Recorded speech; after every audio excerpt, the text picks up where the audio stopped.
Welcome back, children. I hope you are doing well. From the previous session, you've come to know about the actual reason behind the silence of forests. Excessive hunting led to extreme damage where it affected the wildlife population greatly. Through today's video, you will get to know how Rita Banerjee and Shilpi Sharma, while filming in the dense forests of the northeastern states of India, also found hope in the tribals who defied tradition to go green. They chose their environment than tradition. This shows their concern towards the environment. Reading further, in Chizami village, Nagaland, the interviews we did with different generations of hunters revealed some interesting facts about the decline in wildlife here.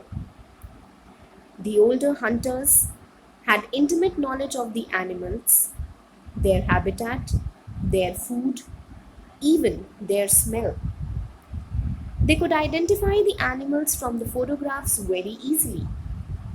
The younger hunters had much less information on the animals, and the teenage boys had seen hardly any mammals. This was enough to make them realize that hunting had reached crisis proportions. Now, when Rita Banerjee and Shilpi Sharma were there in a village of Nagaland named Chizami, they interviewed different generation of hunters from older to the youngest ones. They discovered some interesting facts about the decline that is decrease in the wildlife population in the forests. So they came to know while interviewing them that the older hunters had detailed knowledge of the animals' habitat, food, even their smell.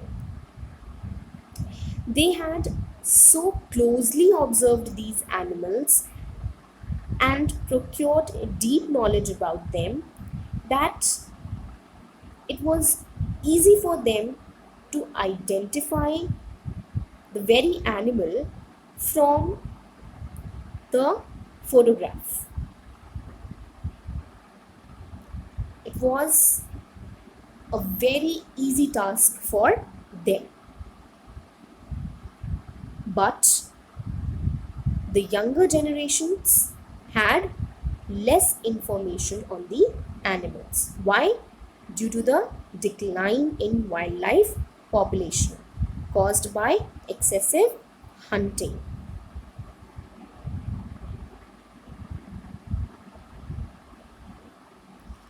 So,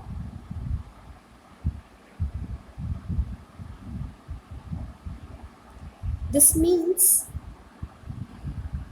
that the wildlife species were either extinct or they were on the verge of extinction.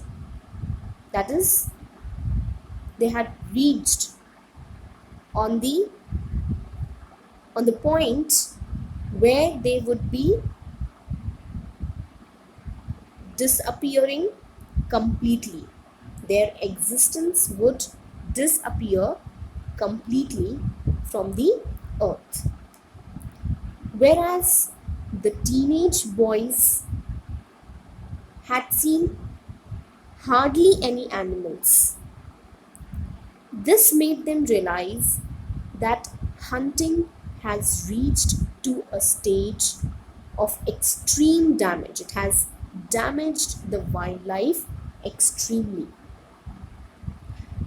In January 2007, the tribal people of Raji village had arrived at a consensus. A self imposed ban on hunting for 3 years was the only way to reverse the situation. Earlier, in Kunoma, Nagaland, the youth had taken it upon themselves to ban hunting as their forests were almost silent. Incredibly, they managed to sustain the ban for 10 years to revive the wildlife population and set up infrastructure for ecotourism. Then in January 2007, the two filmmakers found that the tribal people of Raji village had come to a general agreement, that is, they have unanimously agreed to a point or a solution that they have proposed, that they need to self-impose. Self-impose means to place a rule on oneself that has to be followed, that must be obeyed. So they have self-imposed ban on hunting for about 3 years. This was the only way, according to them, to reverse the situation, that is, to protect or restore the remaining wildlife species.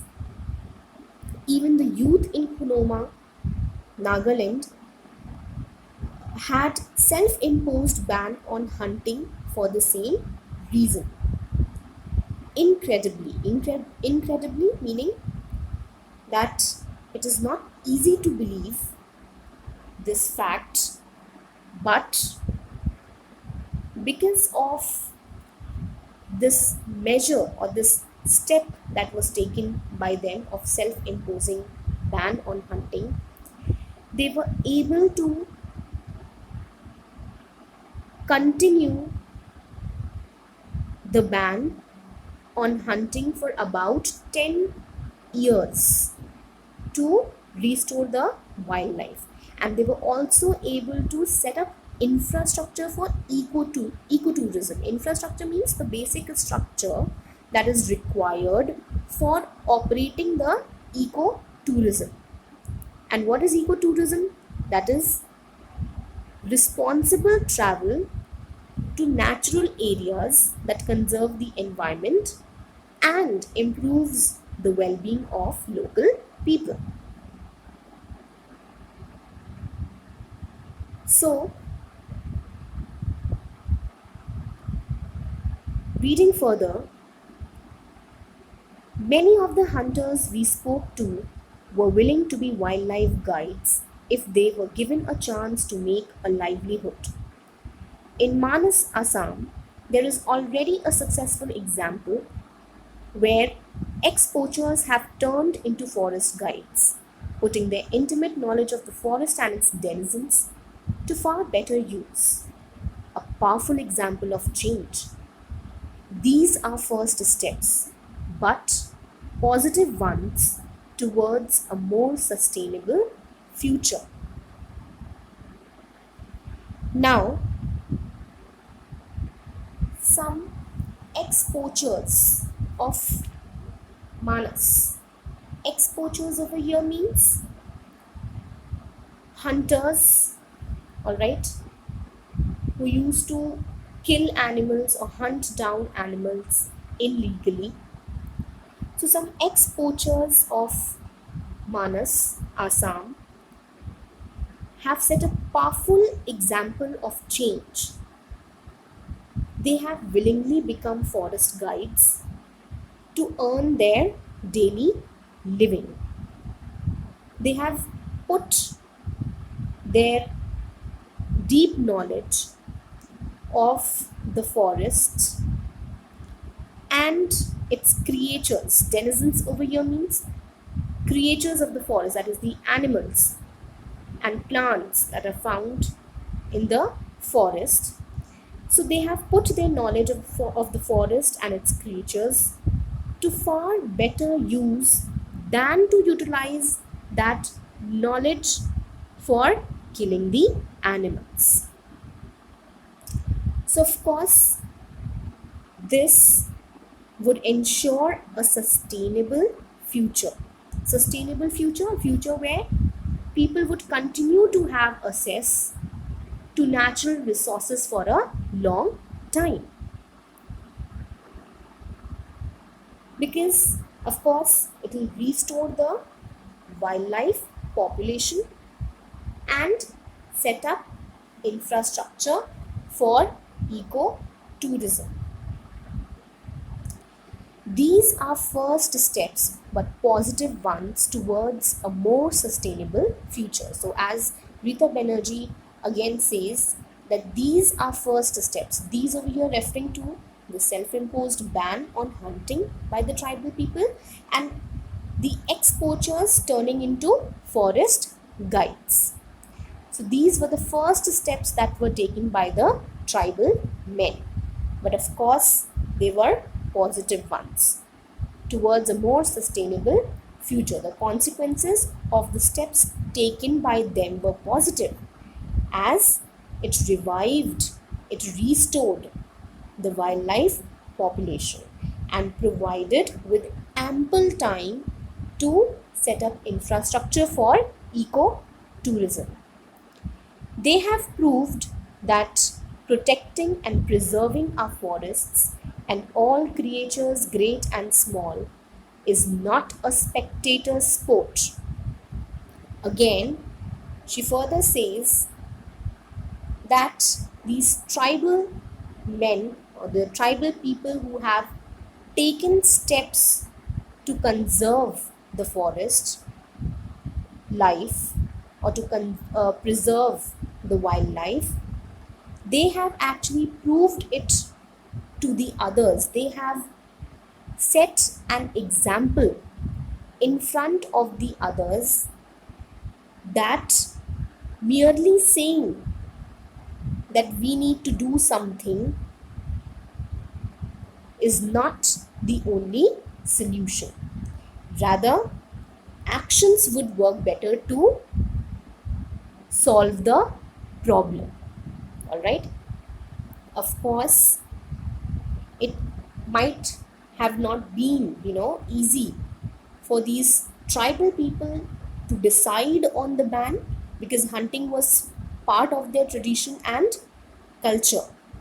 But over the course of time, over the years, they realized that the world they know today isn't the world that their elders knew. And as they realized this fact, that of course hunting had reached crisis proportion, that is a stage of extreme damage. So this crucial situation demanded on them to choose whether they wanted to be in a comfortable state, that is by taking measures to conserve forest, or in a state of discomfort, that is by continuously exploiting forest and its resources to meet their own greed. And of course, when that will happen, then their very existence will be finished, will come to an end, because they are totally dependent on the forest. Their very survival depends on the forest. Hence, they decided to choose environment, to protect environment, to save environment than their tradition. So, it is all for today, children.